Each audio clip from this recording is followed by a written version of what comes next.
नमस्कार दोस्तों, मैं आपका दोस्त राहुल कुमार आपके चैनल स्टडी विद राहुल में आपका स्वागत करता हूं। तो गाइस, आज मेरा टॉपिक रहने वाला है कि हम एनटीपीसी सीबीटी 2 तथा रेलवे ग्रुप डी में मॉक में नंबर कैसे इंक्रीज़ करें। अब देखो, मैं इससे पहले आपको बता देता हूँ कि मॉक में जो नंबर का जो केस होता है, ये सिर्फ हमारे कॉन्फिडेंस को हाई करने के लिए एक बहुत अच्छा वेरिएशन का काम करता है। क्योंकि अगर हमारे मॉक में अच्छे नंबर आते हैं तो हमारा जो कॉन्फिडेंस है वो बहुत ऊपर रहता है और हम हमेशा एक पॉजिटिव एनर्जी के साथ में तैयारी अपनी जारी रखते हैं। लेकिन जिन बच्चों के मॉक में अगर नंबर कम आ रहे हैं तो आपको घबराने वाली कोई बात नहीं है। मैं आपको ऐसे तरीके बताऊंगा जिससे आपका जो स्कोर है मॉक में बहुत अच्छा हो जाएगा। अगर उससे पहले आप हमारे चैनल पर नए हैं तो आप हमारे चैनल को सब्सक्राइब कर लीजिए तथा पास वाली बेल आइकन को प्रेस कर लीजिए। तो शुरू करते हैं गाइस वीडियो। देखो, आज हमारा टॉपिक स्पेशली मॉक में नंबर कैसे इंक्रीज़ करें इस पर आधारित है। This video regarding NTPC CBT 2 text you give one mock per day and analysis your preparation and weakness. आपको डेली बेच एक मॉक देना है और एक मॉक देने के बाद में एनालाइज करना है उस मॉक को, अपनी तैयारी को एनालाइज करना है और अपनी वीक पॉइंट को देखना है कि हम किन किन पॉइंटों में वीक हैं। जैसे आप एनटीपीसी सीबीटी 2 का मॉक देते हैं या फिर रेलवे ग्रुप डी का मॉक देते हैं तो आप ये देखिए कि मैं किन किन पॉइंटों में वीक हूँ। मतलब मैं कौन कौन से रीजनिंग के कौन कौन से ऐसे बिंदु हैं, कौन कौन से ऐसे चैप्टर हैं जिनमें मैं वीक हूँ, या फिर मैथ के ऐसे कौन कौन से चैप्टर हैं, कौन कौन से टॉपिक हैं जिनमें मेरा स्कोर अभी भी अच्छा नहीं आ रहा है। तो आपको क्या करना है, आपको अपने वीक पॉइंट को देखने के बाद में उस पर वर्क करना है।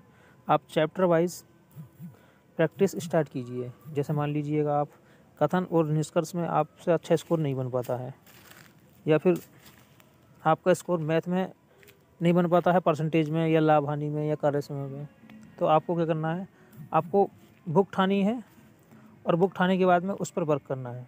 वर्क करने के बाद में कम से कम उतना वर्क कीजिए जहाँ तक के प्रश्न आपसे पूछे जाते हैं उससे थोड़ा सा एक लेवल हाई लेके लीजिए कि क्या पता आपका पेपर भारी आ जाए।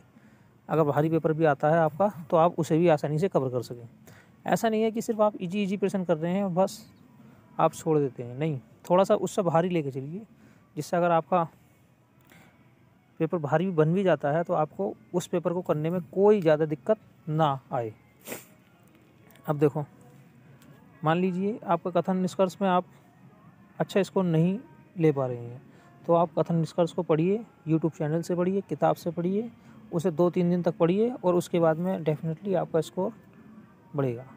अब मॉक का जो स्कोर होता है वो देखा जाए तो हमारी एनर्जी को बढ़ाने में और हमारा जो कॉन्फिडेंस है उसे बुल्ड बनाए रखने में बहुत अहम योगदान देता है। लेकिन अगर आपका मॉक में स्कोर नहीं आ रहा है तो ये भी एक चिंता की बात है, क्योंकि अगर आपका मॉक में अच्छा स्कोर नहीं आ रहा है तो आप कुछ पॉइंटों में कमज़ोर हैं।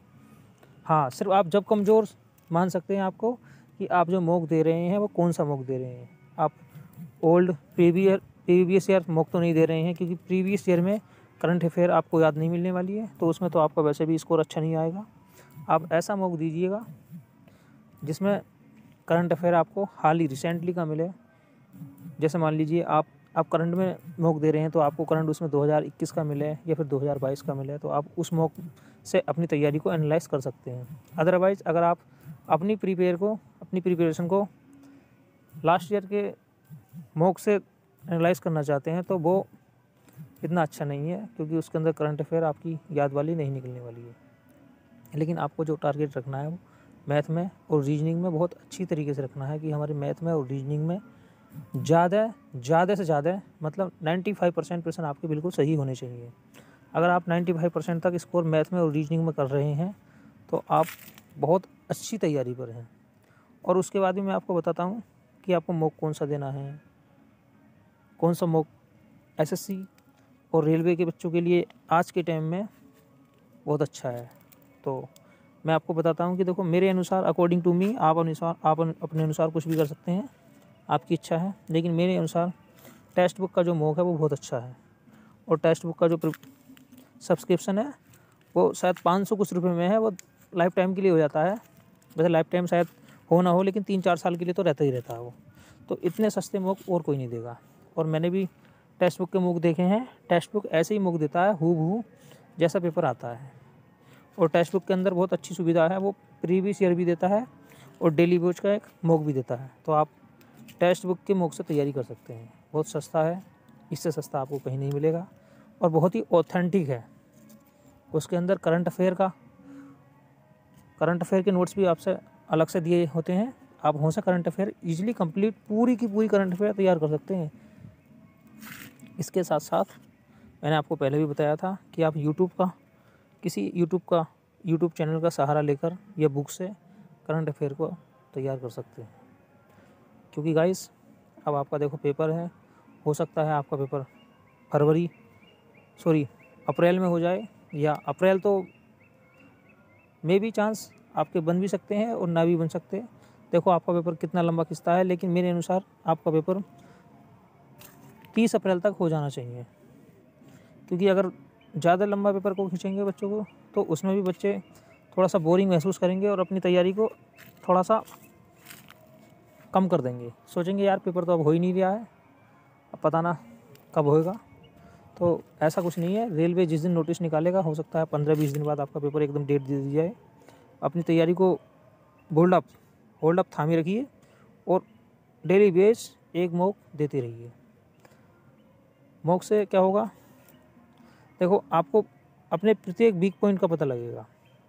और अगर आप अपने वीक पॉइंट पर काम करते हैं उसके बाद, तो डेफिनेटली आपका स्कोर बढ़ेगा। और आपका स्कोर बढ़ेगा तो आपका जो कॉन्फिडेंस है वो बहुत हाई होगा। और जब आपका कॉन्फिडेंस हाई होगा तो आपकी जो तैयारी है वो कॉन्फिडेंस से 25% तो ऑटोमेटिकली बढ़ जाती है। अब कॉन्फिडेंस जब हाई होगा आपका, तो आपका डेफिनेटली सिलेक्शन भी होगा। तो ये मेरा अनुभव है। मैंने काफ़ी सारे एग्ज़ाम निकाले हैं गाइस, अलग अलग क्षेत्रों में मुझे एग्ज़ाम निकालने का अनुभव है। मैं उसके अनुसार बता सकता हूँ। ओबियसली मैं तो मॉक देता भी नहीं हूँ, क्योंकि मेरे पास में इतना टाइम रहता नहीं है कि मैं मॉक दूँ। बस मैं आपको बताता हूँ कि अगर हमें किसी भी एग्ज़ाम में टॉप करना है तो मॉक हमारे लिए बहुत बहुत ज़्यादा ज़रूरी है। और एनटीपीसी का जो खेल है, अब सिर्फ देखो एनटीपीसी के अंदर अब CBT 2 में सिर्फ उन्हीं बच्चों को नौकरी मिलेगी जो बच्चे बहुत अच्छा स्कोर करेंगे डेफिनेटली। क्योंकि आपको पता है CBT फर्स्ट हो गया है। CBT फर्स्ट के बाद जितने भी बच्चे आए हुए हैं वो सब बच्चे मज़े हुए हैं, अपने आप में अच्छी तैयारी वाले हैं। अब उनमें वही बच्चा सिलेक्शन पाएगा जो आलस्य नहीं करेगा, अपनी तैयारी को दिन प्रतिदिन निखारता रहेगा, अपने वीक पॉइंट पर काम करके उसे इम्प्रूव करने की कोशिश करेगा। तभी आप सिलेक्शन की रेस में हैं, वरना आप सिलेक्शन की रेस से कभी भी बाहर हो सकते हैं। तो हमें ऐसा कुछ करना नहीं है। बस दिन प्रतिदिन 5-6 घंटे देते रहिए जितना हो सके आपको। अगर आपके पास में ज़्यादा टाइम है तो आप उससे ज़्यादा समय भी दे सकते हैं। अब देखो ये मेरा आज का जो वीडियो था सिर्फ एनटीपीसी के रिगार्डिंग था।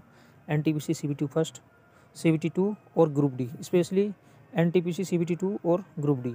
इससे अलग मैं एक अलग वीडियो लाऊंगा जो SSC के रिगार्डिंग होगा, क्योंकि SSC का जो पेपर है वो भी आपका दस फरवरी मेरे दिमाग में ज़्यादा आ रहा है, क्योंकि पहले एनटीपीसी का जो पेपर था वो फरवरी में था। अब आपका जो SSC का पेपर होगा 10+2 का और CGL का, वो आपका अप्रैल में है। तो आपके पास भी 1 से सवा महीना है आपको अपना स्कोर किस प्रकार मॉक में बढ़ाना है। और हमेशा याद रखिए मॉक का जो स्कोर होता है और एक्चुअल स्कोर में ज़्यादा डिफरेंस नहीं होता है। अगर आप मॉक में यहाँ 120 में से 90-95 100% सही कर रहे हैं तो आपके डेफिनेटली उससे ज़्यादा ही % ठीक होंगे वहाँ। अगर आप यहाँ 90% कर रहे हैं, 88-85% कर रहे हैं, तो डेफिनेटली आप वहाँ 100 का आंकड़ा छू सकते हैं या 100 को भी पार कर सकते हैं। तो गाइस ये आज की जो वीडियो है मेरी, सिर्फ आप इसे मोटिवेशन के तौर पे यूज कीजिए और अपनी तैयारी को बेहतर से बेहतर करने में यूज़फुल समझिए। तो गाइस मिलते हैं नेक्स्ट वीडियो में। जय हिंद, जय भारत।